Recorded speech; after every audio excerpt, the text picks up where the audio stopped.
I just want to let you know that how grateful I am that you're here and how proud I am for being able to, JT and I, to touch your lives. I've been hugging people, and it's just been wonderful. I'm just so filled and appreciative. And I have all of these, the people who are working around here who have gone through the Production Institute who are working. So I want to thank them first. But let me just tell you why we are doing this. When JT was selected to be the executive director of the Community Film Workshop, we never looked down the road at 50 years. We really thought we'd be retired someplace. And I'm going to mention the bad word, in Memphis, Tennessee. Vera keeps telling me that's just a pipe dream. But for me going back home. But since I've been in Chicago longer than I was in Memphis. But however, on this long journey, we've met so many wonderful people, and it's just been important for us to be a part of the film community, especially being the first media arts center established in 1971. And on a shoestring budget, we offered the kind of training that propelled people into their careers, that were life-changing in terms of the landscape of cinema, in terms of the independent productions, and people who teach. It's just been rewarding. We have some teachers who were here today who went through the workshop. I'm so glad to see Ramona and Doreen here. It's just wonderful. I was gonna do this, wing this, so I'm gonna keep it short because I'm on a timetable.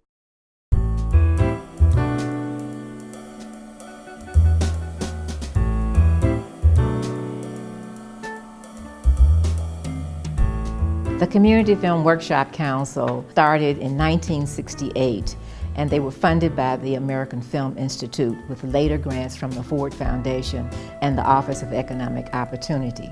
By 1970, they had established film workshops in New York, Philadelphia, Connecticut, New Mexico, Kentucky, and Puerto Rico. You had the Black Power movement and the Black Arts movement. So it was a time of social change and cultural grounding. People were exercising freedom of speech and protesting the Vietnam War. The goal of the Community Film Workshop Council was to empower minorities to tell their stories about their communities through imagery and to find employment in the film community. Well, Willis Perry, one of the staffers of the New York Community Film Workshop, came to Chicago. Jim Taylor's cousin, Elbert, asked him to drive Willis around and show him Chicago. And while they were driving, Willis explained to him that he was looking for executive director for the Community Film Workshop.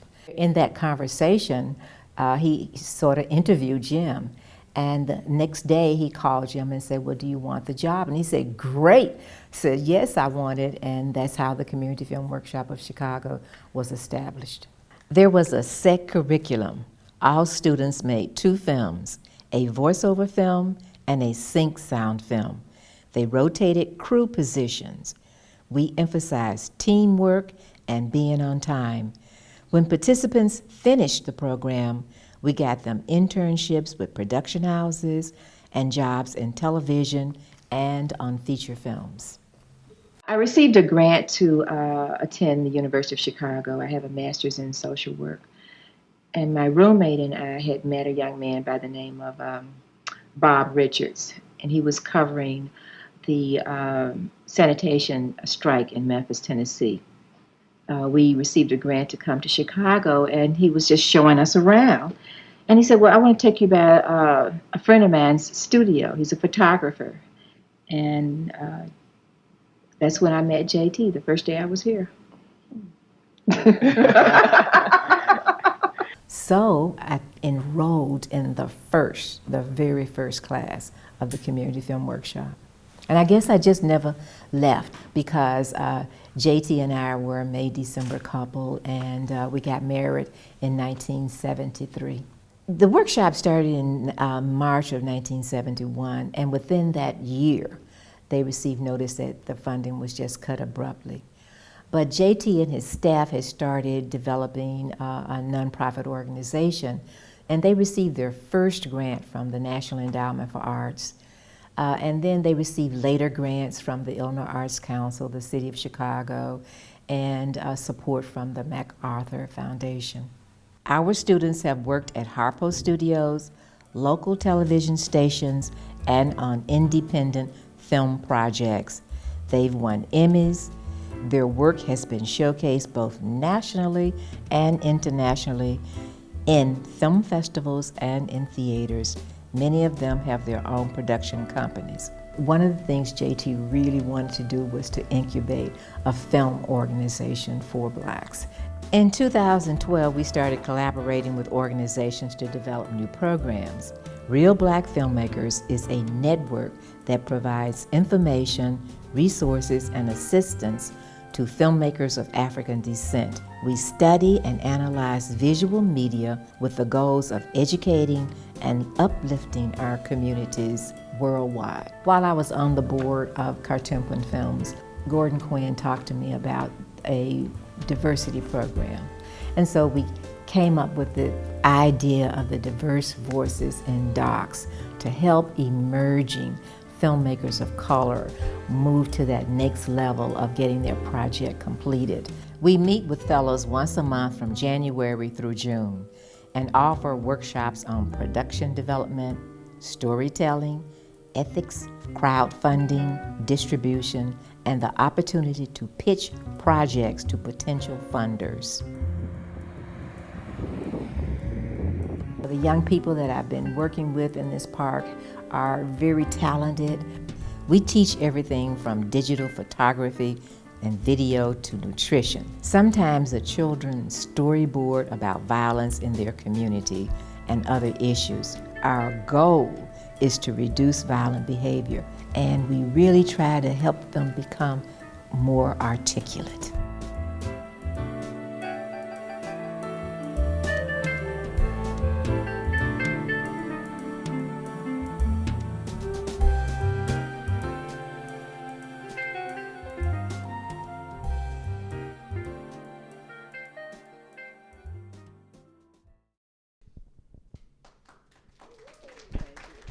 Thank you so much, Margaret. It's great to be here. For those of you I don't know, I'm excited to be here because when you think about an organization that's had the impact that the workshop has had over the last 50 years, we are fortunate at the Logan Center to be part of the latest, one of the latest programs and partnerships. And we opened just about 10 years ago, a couple blocks from here. We recognized that we were coming into an incredibly rich community of incredible creatives and incredible organizations. And about 5 years ago, when we created the Digital Storytelling Initiative, and we're looking for the partners with the expertise, the passion, and the commitment to tell the stories of artists of color, there was really only one partner we could consider choosing. And we have been so fortunate to work with Margaret and Derek. I think even the students would agree, though there's a taskmasterness in this classroom that you all know about, but it has been incredible to see through the 3 classes of students that have worked through the Digital Storytelling Initiative, through the partnership between the Logan Center and the Community Film Workshop of Chicago, the work that has come and how these adults have told their stories in incredible ways and really lifted up voices of the South Side in ways that are so important, and we're so excited to see where their careers are going afterwards. So the Logan Center is thrilled to still be a dynamic partner, and as we celebrate the last 50 years, I know I join all of you in being really excited about what the next 50 years are going to bring and the incredible filmmakers that are coming after this incredible set that will have been inspired by this incredible organization. So I'm thrilled to be here, thrilled to wish you a happy birthday, and excited to continue long into the future. Thanks so much. Now, Bill said a word. He said long into the future. All right. Thank you very much. We have had an exciting career and partnership, and we've met so many good filmmakers. Now, the other reason for you being here I'm rambling, but that's just from moving too fast. Um, is that we need your support. You know us intimately through being at the workshop and through our programs, and we need to help make this celebration a grand event to go into other venues. We will have a partnership with the Gene Siskel Theater in the Logan and with the um, Green Line, where we're going to have projects next year where we can showcase some of our films, go in and meet new people. And so we need for you to maybe host a meeting or entertain ways that you can support the workshop through sponsorships or introducing us to sponsors. This is my pitch. We're asking you to help us in many ways. So we have a package that you can pick up when you leave, and then you can always call me and email me, and we'll make a lot of electronic information available for you. Now, we have two guests. I asked people if they would just make a 3 to 5 minute little speech about the Community Film Workshop and its impact on their lives. And I'm going to introduce both of them first, and I want Suzanne to come first. And Suzanne Sufferton has a long history in the film community in Chicago. And after going through the Community Film Workshop, she had a long association with Cartemquin Films and working on Hoop Dreams and other award-winning films. Now she's a professor in the documentary program at the DePaul. Kevin Gist came to us from insurance, and he took the program, and then he got an editing job at Harpo, worked on the Steve Harvey Show, and he just recently interviewed forget it. It's gone. But what's so important about our relationship, his daughter was crowned the African American queen at Columbus, Ohio State University. So they have been, he and his wife Jackie have been there, and today they got up early and drove back here to be here with me today. Yeah. So, okay, so the next person you'll hear from is Suzanne, and then Kevin. You're welcome. Well, I don't know if I can beat getting up that early and driving all the way here, but my husband and I, take my mask off? Should I? Okay, sorry about that. I'm really thrilled to be here today. Thank you, Margaret. And I just have to say that without JT and you and the Community Film Workshop, I would have not had a career in film that I had here in Chicago that I'm incredibly proud of, including working with Gordon Quinn, who just sat down here. I have to say that the Community Film Workshop, it was at a time in my life when I wasn't sure quite what to do. And I have to say that JT's direction, and I think we all know what I mean by that, right, was exactly what I needed. It taught me responsibility. It taught me do a good job, be responsible, care about what you do, and also care about the stories you are trying to tell. And I left the Community Film Workshop determined to use what I learned there. And I've done many different things in Chicago. As Margaret mentioned, I'm now teaching at DePaul University. We're developing our documentary program there. And we're very proud of the diverse storytellers that we are encouraging. And I would just say that it started here at the Community Film Workshop. And all I can say is that this is a remarkable institution. I would be happy to help support.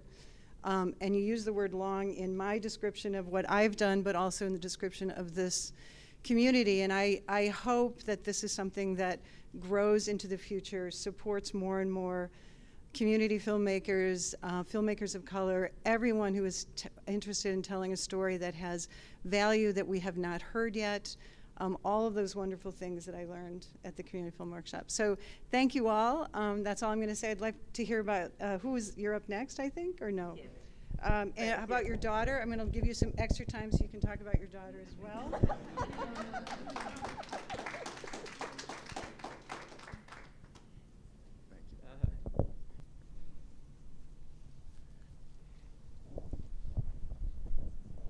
Wow. Um, I really don't know where to begin as far as the impact that JT and Margaret and Vera have had on my life. I thought I was going to come up here and be kind of humorous, but I'm a little verklempt right now. June 7th, 1993, I walked in the doors of my first filmmaking class at 1130 South Wabash. And I believe that I called him affectionately Master Yoda. Jim would walk with his little gait and say, "Get over there and cut two frames. Do it that way." And he would smile at you with this affable grin. And Margaret was the quiet but persistent ruler of Community Film Workshop. And JT was the stern one, and Vera, forget about it. She was mad, crazy, stern as well. But I am just so grateful. I have a degree in psychology from Northwestern University. I worked in insurance, commercial real estate when I got out of school for 1 year. Went into drafting contracts at Allstate Insurance Company for about almost 5 years. 2 years, then went to CNA Insurance Companies, and I was doing a lot of praying and soul searching, trying to figure out what I was going to do with my life. And believe it or not, filmmaking was unveiled to me, and I'm not being silly when I'm saying this. It was like that scene in Blues Brothers when they're in the church, and that stained glass window where the light shone through. And that's what I explained to Margaret, Vera, and JT. It hit me, and I was like, I'm gonna be a filmmaker. So I raced up to Northwestern that summer, and I ran into the hall, whatever the auditorium was, or the classrooms for filmmaking. I said, yes, over at Annie Mae Swift. And I ran into the office and I said, "Hi there, I want to sign up for the master's program in filmmaking."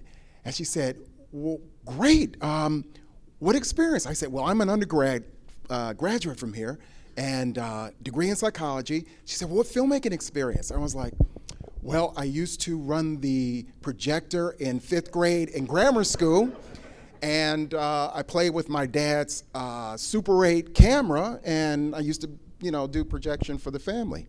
She said, "Oh, well, you're gonna need a little bit more than that to enroll into the program." I said, "Okay," and I was really excited. And she said, I said, "Well, what should I do?" "Well, we've got some programs in Columbia College downtown. There's also some other programs you might want to look into." So I reached out to one of my buddies who I went to high school and Northwestern, and she wound up getting her MFA at Northwestern in filmmaking. And then she went through Community Film Workshop. Catherine Nero.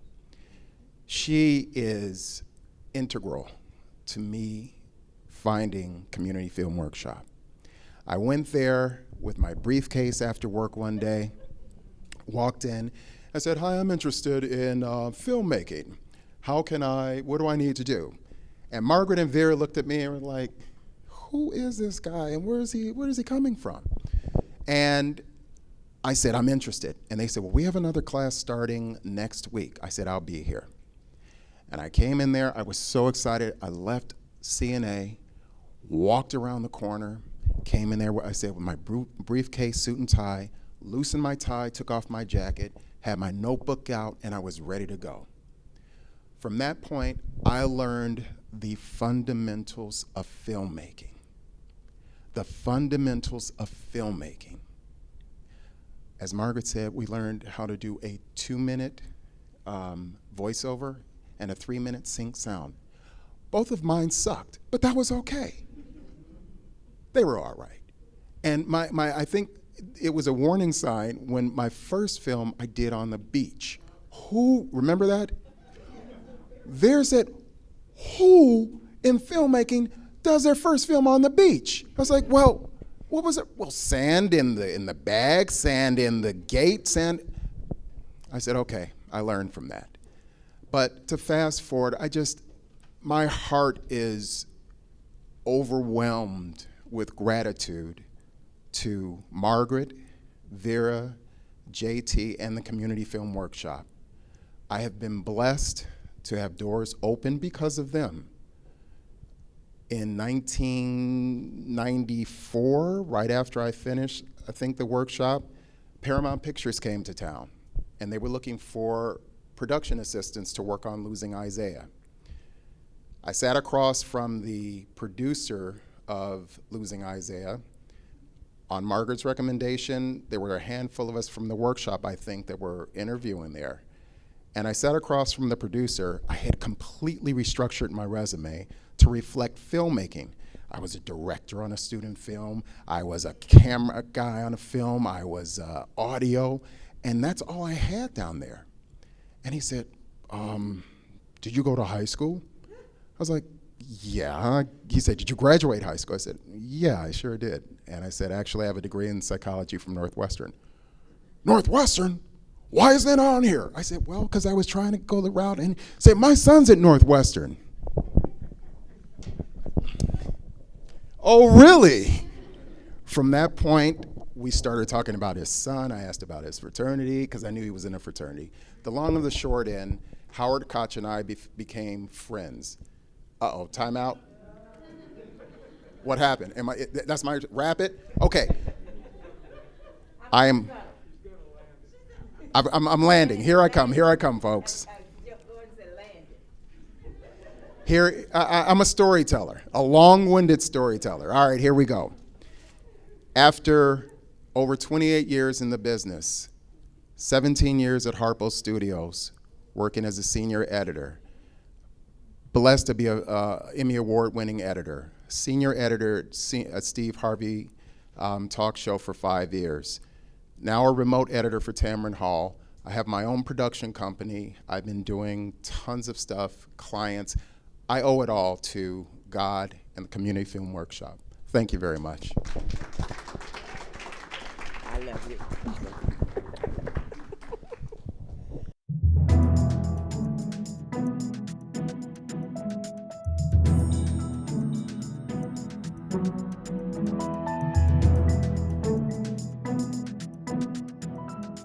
Real Black Filmmakers was created to provide assistance, information, and resources to a developing community of independent Black filmmakers in the Chicagoland area. The group has been very important to me as I've been able to screen my documentary project and obtain valuable feedback and constructive criticism. The Community Film Workshop has been training and mentoring filmmakers for over 45 years. The workshop serves as fiscal agent and co-sponsor of the Real Black Filmmakers as the group creates an inclusive, creative, collaborative Black film community. In other art forms, they have a community already built in, such as music, dance, poetry. Real Black Filmmakers provides that community. Real Black Filmmakers creates a context for filmmaking and critiques of films, workshops, networking, training, and group projects. Networking opportunities allow us as filmmakers to collaborate with one another and support each other's projects. Group projects allows for collaboration amongst the filmmaker. It allows you to hone your skills on an actual live production. The workshops have been excellent. They've been very informative and totally beneficial to the development of my documentary project. We look forward to you attending our meetings and eventually becoming a member of our collaborative film community.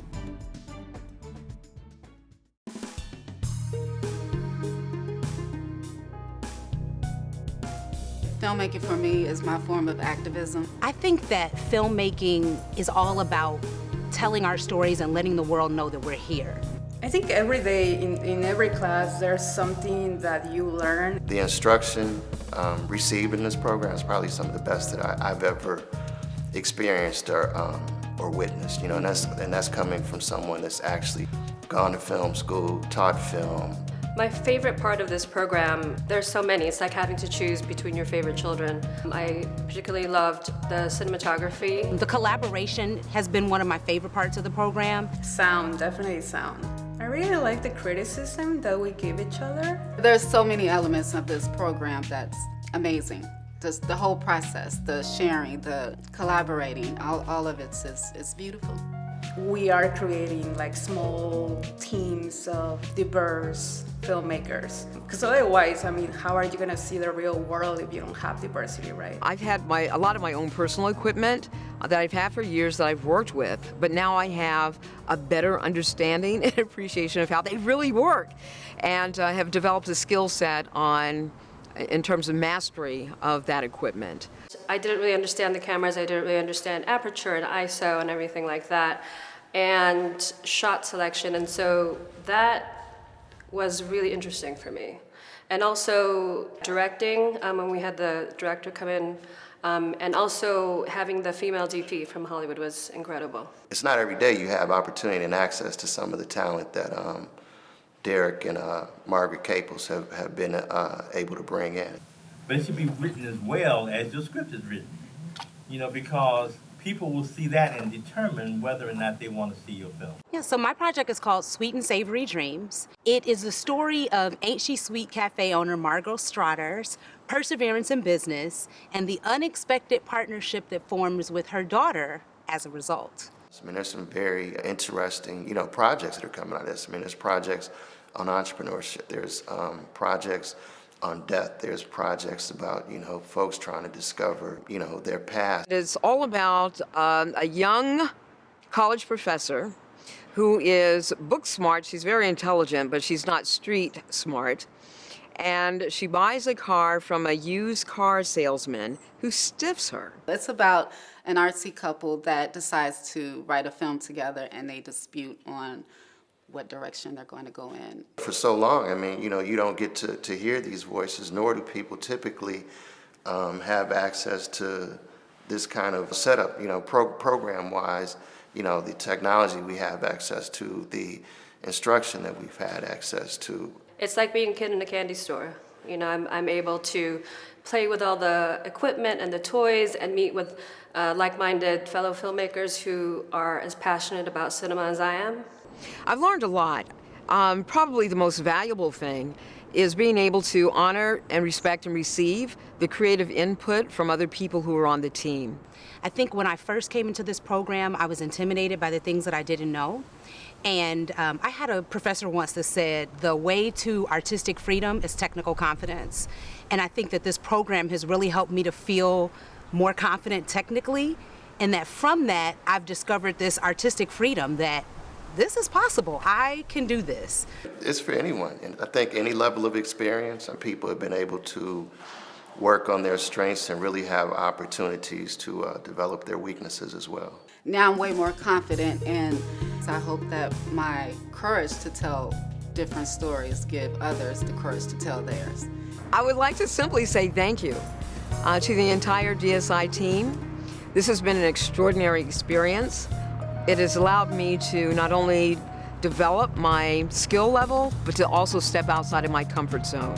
I mean, it's been a very valuable, experience. I'm very grateful to be able to do a program like this. It's possible that we can tell our own stories, and this program has really empowered me to do that, and I hope that it empowers people for years to come to continue to do the same.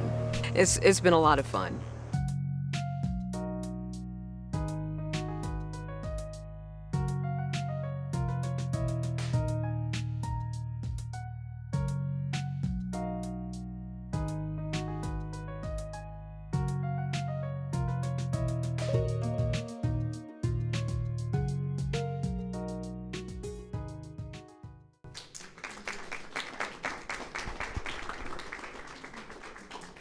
Good afternoon, everybody. And I say we should give Margaret just another hand, even a standing ovation, I'm saying, for the work that she's done.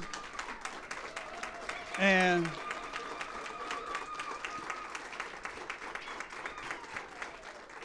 I didn't know JT, but I've heard enough about JT. I met Margaret, and it was 2012. We started an organization called Real Black Filmmakers, and I didn't start it. Kamal Tahimba and Tracy Matthews from the University of Chicago's department is the Center for Race, Politics, and Culture. They started it because they saw the need to have a black documentary collective. And so I was a founding member. I was there. Paimon Rami was there. Yeah. Margaret Caples was there. And we started in 2012. And we just want to have a place where we could meet just like this, and we could discuss our projects, we could screen our projects, we can have critique, we could also work on group projects together and just have, just share skills. And we had a wide range of skills. People came in not knowing anything, and then people came in like Paimon. I don't know how many years of experience Paimon has, but Paimon's been there all the time. He's done presentations for us. So we're able to share with some of the people who had a lot of skills with those that didn't have any.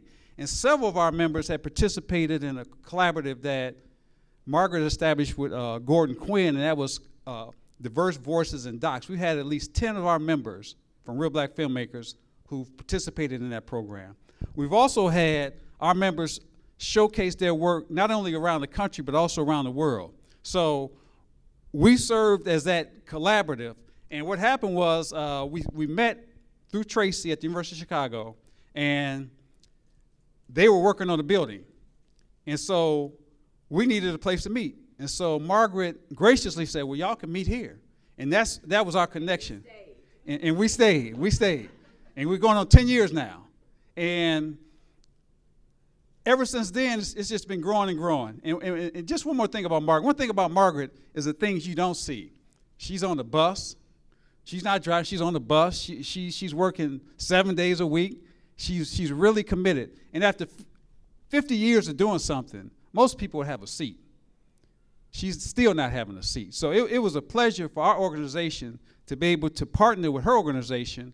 And the reason we did that again, because we were just a collective, and we didn't have any kind of 501c3 nonprofit status. So we figured we can get more funding if we partner with Ms. Caples. And so we did that, and we've been growing ever since. And my relationship with Margaret has grown ever since. I didn't know Margaret before, but got a lot of respect for her. And she is, her and Paimon, these folks are my role models. And Gordon, they're my role models. So it's a pleasure just being able to work with them and just work alongside them. So that's all I have to say. And all I can say is one more time, give her one more round of applause, please. And not only do I work with her with, Real Black Filmmakers, I'm also the lead instructor for the Digital Storytelling Initiative. All right. He's not just the lead instructor, he is the ultimate lead instructor. Yes, this has just been, and Keisha's back there hollering, and she was right there with him, absolutely. And allow me to acknowledge also Ariana Garcia, who was the manager of the Production Institute, and Elizabeth Miles, who was the manager of the Digital Storytelling Initiative. That was our team that got us through this whole process, and they were absolutely amazing. Margaret, all the things I wanted to say, I might as well just throw this away because they've already been said. So what I want to speak to is advocacy.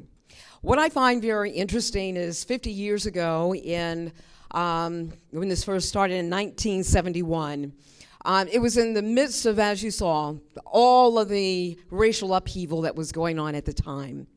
And in direct response to the affirmative action initiatives that evolved out of those movements, paved the way for TJ and for JT and for Margaret to move forward with their initiative. Here we are 50 years later, and we're still talking about Black Lives Matter.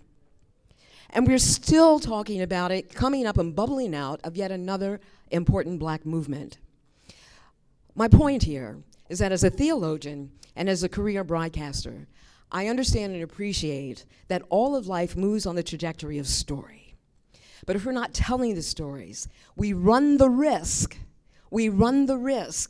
of being so marginalized that we will become culturally annihilated through absorption or through elimination. So what we're learning, and what you have given us, Margaret, is to understand the profundity of our stories, the richness of our stories, and creating the pathway for us to know that we've got to tell these stories. And that the fight for inclusion, if we want to move towards a more perfect nation, has to remain vigilant with each and every one of us in this room. So the message to all of the filmmakers here, keep doing what you're doing. I discovered new ways of telling stories and understanding that this is great. This is wonderful. Yesterday, Bill, I was sharing with you earlier that I'm doing a piece with all the dance collaborators with the Logan Center. And one of them said, there is no dance without black dance.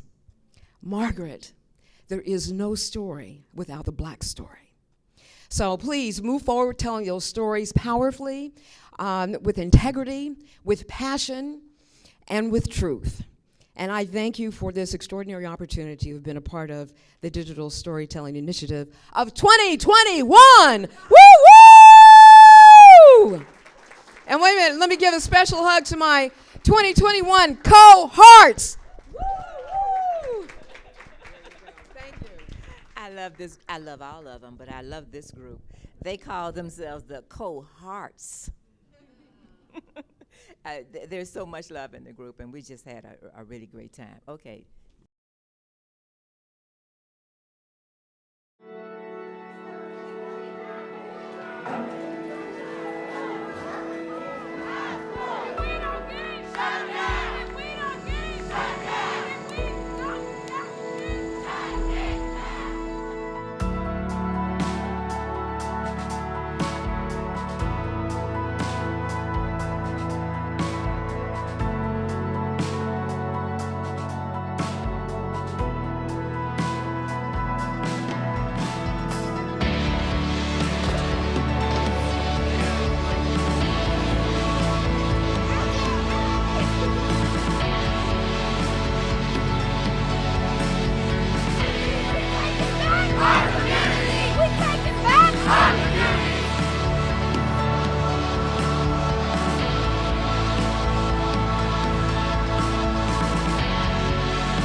Not a public speaker, so I apologize in advance.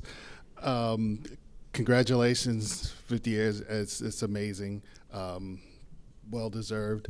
I guess I'll start from the beginning. I actually started off as I was a videographer for many years, and filmmaking was always something I wanted to do, but it was just like, I'm not ready, I'm just, I was ready.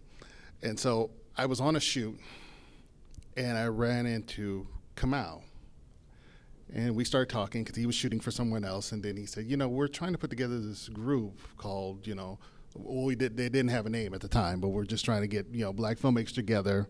And through Kamau, I met Derek and everything. And that was kind of like, so I was privileged enough to see real black filmmakers grow from the ground up, from, when we were at the University of Chicago, and then through that, I got introduced to the Community Film Workshop, and that to me kind of changed because I learned, I had heard of him, but I didn't really, until I got in there, I didn't really notice the impact that Community Film Workshop has had throughout the city and just its history. I'm a big history buff. I love anything. I love stories and everything like that. So it wasn't just being a part of it. It was learning the history and realizing I was sitting there with just history, being in there. And so one of the things that the Community Film Workshop gives, and Real Black Filmmakers and Divorce Vices Docs, there's a lot of talk about, for filmmakers, you need resources, you need connections, you need everything. But one thing for a lot of filmmakers that's not mentioned out loud is you need confidence. You need support. There's a lot of people who, you have that idea, but if you don't feel like you need that push, you need to know that there's somebody there for you, that there's somebody that will be honest with you, that will, that has your back, and is, whatever they say, it's to help and everything. And that is everything. It really is. I mean, it doesn't seem like much. I mean, a couple years ago, I switched over for video. I was scared. I was actually shooting stuff and deleting it because I was too scared to send it out to the public. I made the leap into documentaries around 2017. I just finished up my third feature and 2 shorts in that time. I wouldn't be doing that without Real Black Filmmakers, Community Film Workshop, and Diverse Voices Docs. And then going into Diverse Voices Docs, that was an amazing experience to me, because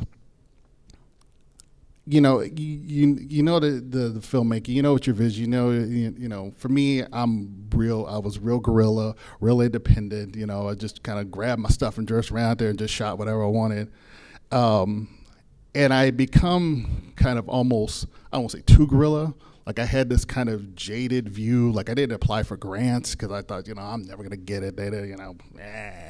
And so I was just really jaded. And through Diverse Voices and Docs, I kind of saw what I could do, the grant process and everything. And I kind of realized, there was more to it than just, the production, because I was just 100% production guy. And because since Diverse Voices and Docs, we worked on grants. As jaded and bitter as I was about grants, I just received my second grant and a residency based off of what Diverse Voices and Docs. And so, so the lesson is, don't be so jaded.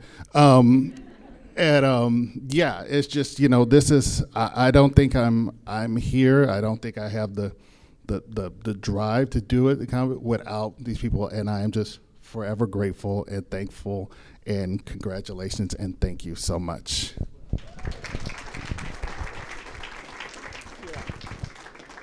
Okay, we didn't have a short reel for our young people, and so I don't see them here in the audience. Is Jane still here? Jane Andrews? No, she told me she couldn't stay. Okay, so in that case, I'm gonna talk about somebody else. No, we have a friend. I have a friend here, Carolyn Glassman, and she and Vera met in film school out at Northwestern, and they met JT on the set of what JT said was the worst film in Chicago, shot in Chicago. I'm glad I don't remember the name,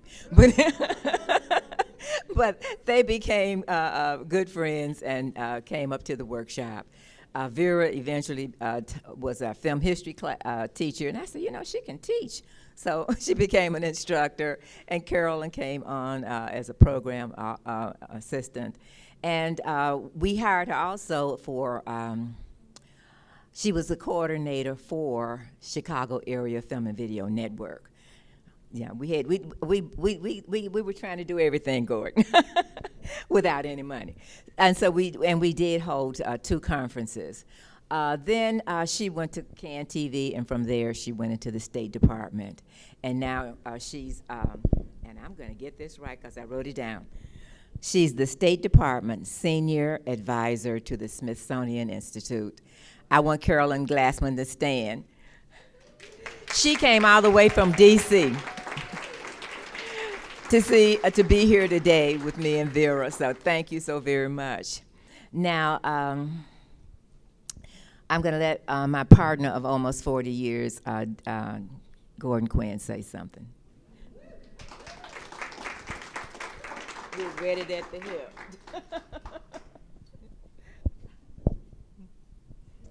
Thanks, Margaret.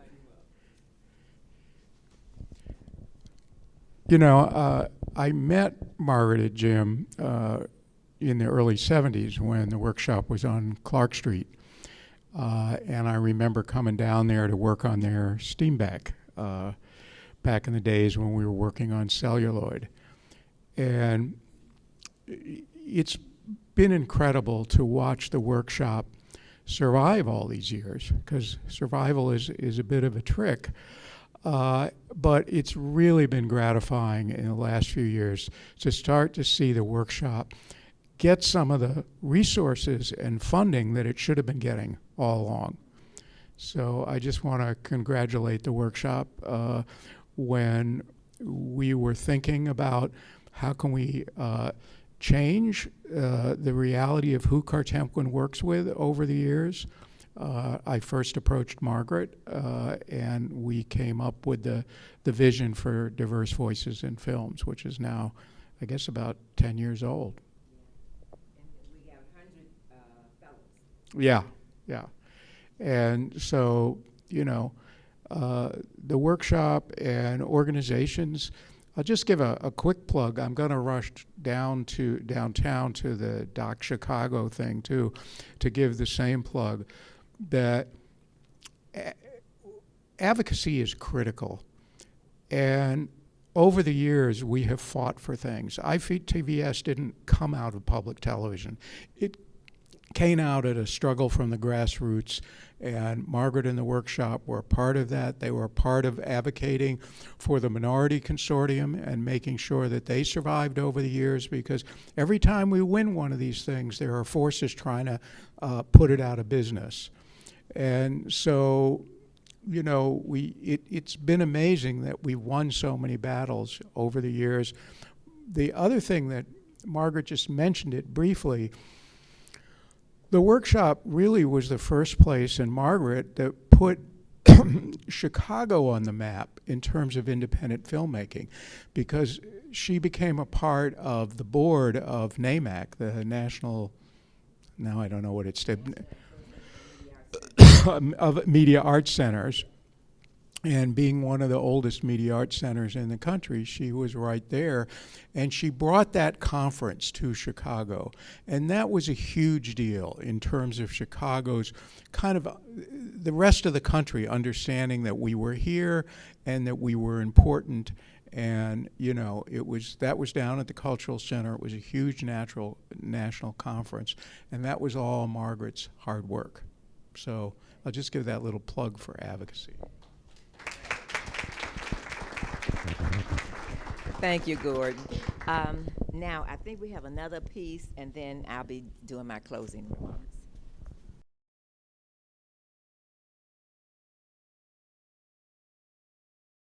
Hi, Mrs. Caples. This is Kathleen Campbell, and I should say a very grateful Kathleen Campbell. I was one of the participants of the DSI workshop in the summer of 2021 during my project, Martin Luther King's Unsung Heroes in Chicago, of which you were a great help to. I want to congratulate you on 50 wonderful years of vital contribution to the filmmaking community of Chicago, and this contribution of yours will be remembered for the next 100 years. I also want to thank everyone else who was involved in the workshop this past summer. You, Derek, Keisha, Elizabeth, Ariana, and my fellow cohorts. So I hope this is a very wonderful day, that you feel very celebrated, because we absolutely appreciate you, and I appreciate you very much. So thank you very much. Congratulations. Hello, my name is Virgie Woods. I'm a former Chicago public school teacher, and I'm also a former member of the Community Film Workshop. In early 70s, my principal came to me and asked me if I would start a film class. I knew nothing about film. I just enjoyed working with the still camera. So I got on the phone, I called around, and I was referred to the Community Film Workshop. I called, and Jim Taylor, the director of the workshop, was so gracious as to invite me down for training. And I received that training, and I was able to teach my students about film production and even animation. And it was an awesome experience. And for over 20 years, I was able to share this knowledge with students at more than one school. I want to thank Margaret and posthumously Jim Taylor for the outstanding work and the training that they gave me. And so I would like to say congratulations on your 50th year. And please continue, Margaret, as you have, doing a wonderful job. Bless you. I want to say this. I'm real bad at acknowledgments and stuff. I have my list here, and I try to make sure I have everybody's name on it. But we are very lucky to have two Chicago film officers here in terms of, hello, now do I have the name here? Let's see, I'm tired, y'all. So I want you both to stand and come up and just make a comment, okay? Yes, both of you, thank you. It's a long day.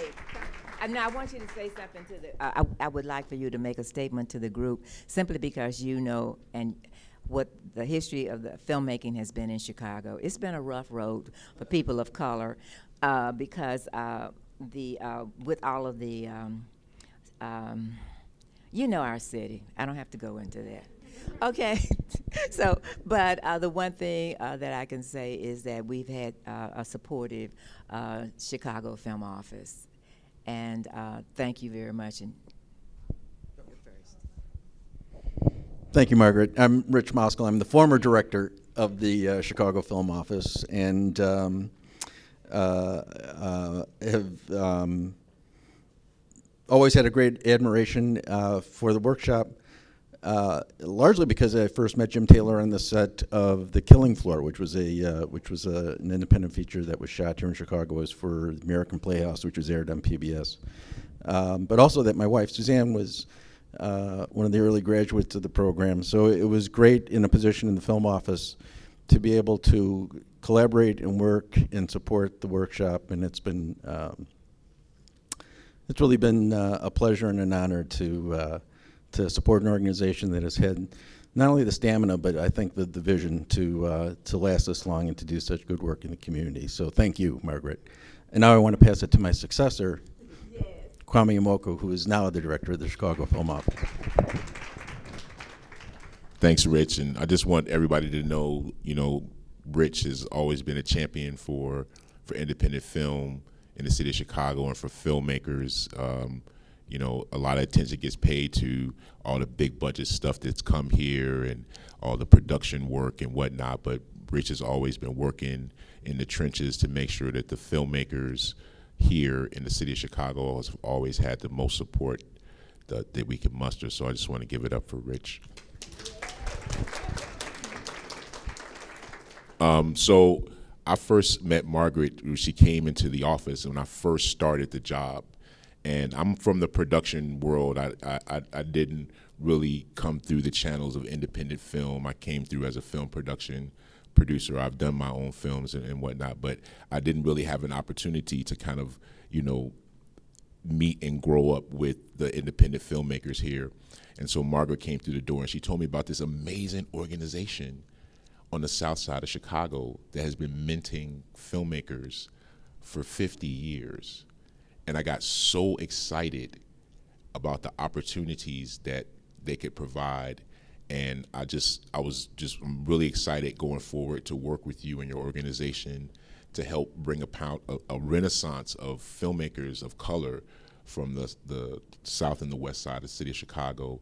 And what I love about what you're doing the most is that, and I've been saying this like to my face, I'm blue in the face, but instead of begging for a seat at the table, you're teaching people how to build their own table, right? That's the key, right? Because, tax credit goes away, all this work is gonna go away. I mean, that's just reality, right? And unless we build a local creative content infrastructure that can support local filmmakers, then we're in danger of being like a tourist town that loses its attraction or whatever. But you're in the trenches working to build filmmakers from the ground up, teaching them the important love of the craft, which a lot of kids don't have nowadays. A lot of people don't understand because you can pick up a phone and make a movie, right? But really truly understanding how light, sound, motion, what all those things mean, and the craft of pulling them together with story. That's an amazing task, and I hope you can do it for another 50 years. Thanks.